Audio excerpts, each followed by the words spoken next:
जय श्री कृष्ण साथियों। आज मैं आपके लिए लाया हूँ छठा पाठ जो क्लास 12 इतिहास का है, भक्ति सूफी परंपरा। इसके मैं नोट्स लाया हूँ। अगर आपको मेरे नोट्स बनाए हुए नोट्स आपको अच्छे लगे तो लाइक सब्सक्राइब ज़रूर करना। और मैंने 1 से 5 चैप्टर मैंने करा दिए हैं जो आप मेरी प्लेलिस्ट में जाकर देख सकते हैं। और पाठ को अभी प्रारंभ करते हैं।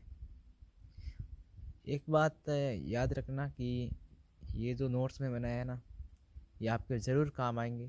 ये बोर्ड की दृष्टि से इम्पोर्टेंट है और मैंने भी 12th की थी जब ये भी मेरे नोट्स रहे हैं और मेरे 90 से ऊपर बने हैं।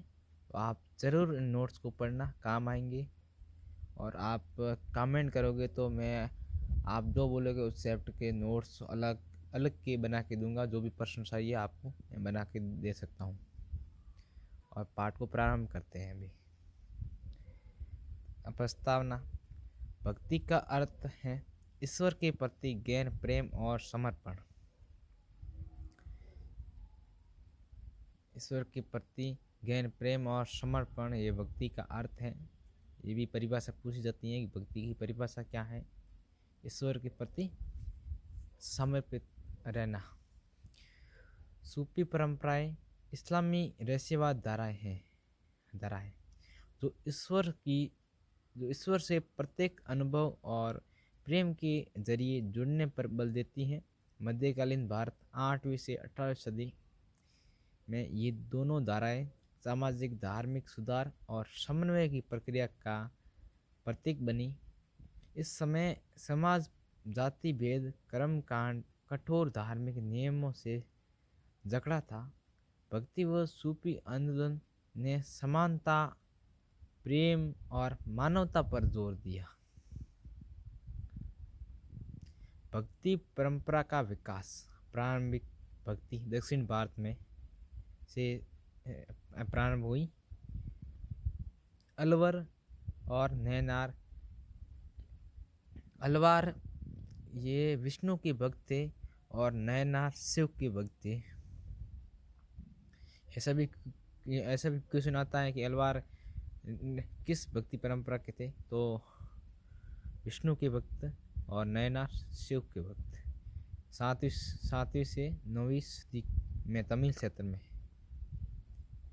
उन्होंने तमिल में भजन या पद रसे संस्कृत कर्मकांड का विरोध किया। मंदिरों को सामाजिक धार्मिक केंद्र बनाया, जाति भेद का विरोध किया, भक्त और भगवान के बीच सीधा संबंध बताया और वह बनाया भी।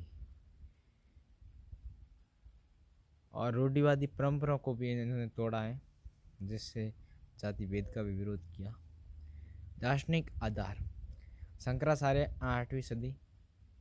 अद्वैतवाद ब्रह्म और जीव एक ही है ऐसा भी बताया। रामानुज 11वीं सदी।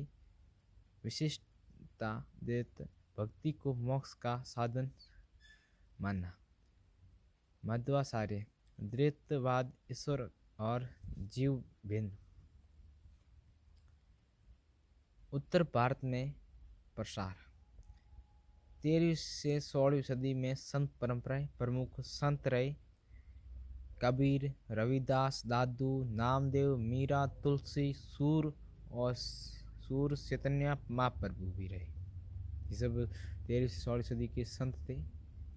ये संत क्षेत्रीय भाषाओं में भजन गाते, जाति और धार्मिक भेदभाव का विरोध करते। सगुण और निर्गुण भक्ति ये दो परंपराएं हैं। सगुण भक्ति के कौन है और निर्गुण भक्ति के कौन है, ये भी क्वेश्चन आते हैं। सगुण भक्ति में राम कृष्ण आदि साकार रूप जो ईश्वर की मूर्ति ईश्वर के आकार को मानते हैं। और निर्गुण में ईश्वर का कोई आकार नहीं है, निराकार है। इसी की निर्गुण भक्ति की दो धाराएं हैं जो आगे अब हम विस्तार करेंगे जब दूसरे नोट्स लाऊंगा तभी। सूफी परंपरा।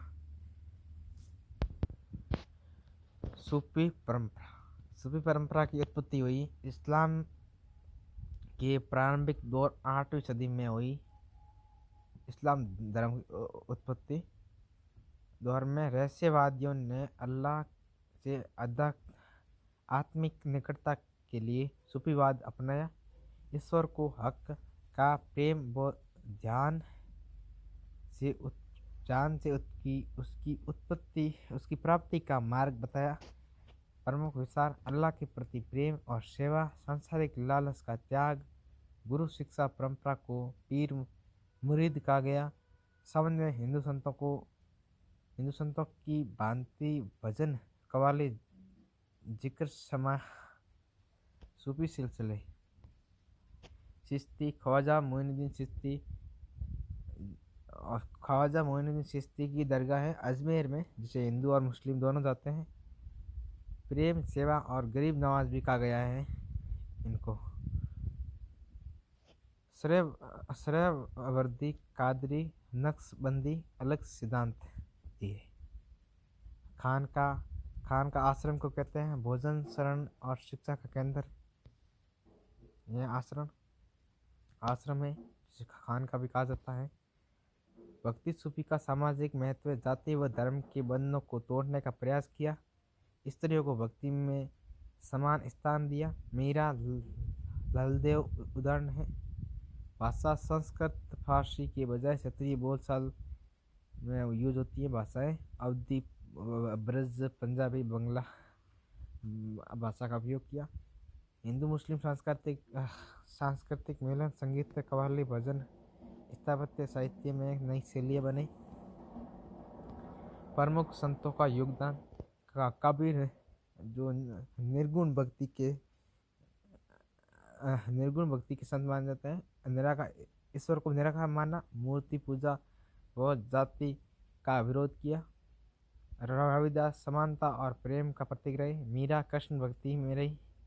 गुरु नानक एक ईश्वर नाम जप को महत्व दिया। ख्वाजा मोइनुद्दीन चिश्ती सेवा और दया को महत्व दिया। शेख निजामुद्दीन औलिया प्रेम और मानवता को महत्व दिया। साहित्य व कला पर प्रभाव। संत कवियों की रचनाएं आज भी लोक भाषा में गाई जाती हैं। संगीत में कव्वाली, भजन, कीर्तन का विकास। स्थापत्य, दरगाह, मंदिरों में लोक शैली, सीमाएं। इन आंदोलनों ने समानता की बात की, परंतु जाति प्रथा पूर्णतः समाप्त नहीं हुई। बाद के समय में कई संप्रदाय पुनः अपने अपने धार्मिक ढांचे में सिमट गए। और इस पाठ का निष्कर्ष है, भक्ति और सूफी परंपराओं ने मध्यकालीन भारत को आध्यात्मिक, सांस्कृतिक और सामाजिक स्तर पर गहराई से प्रभावित किया। आज भी इनके संदेश प्रेम, करुणा, भाईचारा, समानता भारतीय समाज की साझा संस्कृति का आधार है। परीक्षा उपयोगी बिंदु है जो मैं आपको बता दूं। अलवार और नैनार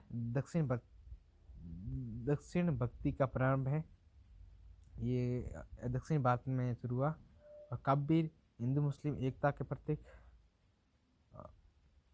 चिश्ती सिलसिला सेवा और प्रेम। क्षेत्रीय भाषाएं में रचनाएं, जनता से जुड़ाव, सामाजिक सुधार, जाति भेद का विरोध।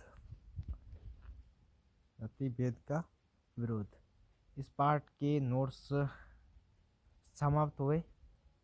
और ये पाठ आपको कैसा लगा ये भी ज़रूर बताना कमेंट करके। आपने ये लास्ट तक पाठ देखा है, इसके लिए आपको धन्यवाद है। आपको मेरे नोट्स अच्छे लगते हैं तो कमेंट जरूर करना, लाइक करना, यार सब्सक्राइब भी कर लेना। और आप जो बोलोगे मैं नोट्स आपको अवेलेबल करूँगा जो मेरे पास है। ये तो शॉर्ट्स में मैंने बनाए हैं, लेकिन आपको चाहिए तो मैं पूरा वीडियोस और नोट्स के कॉपी में अवेलेबल करूँगा। तब तक के लिए जय हिंद। मैं मिलता हूँ किसी और वीडियोस में, किसी और अगली वीडियो में। तब तक के लिए जय हिंद।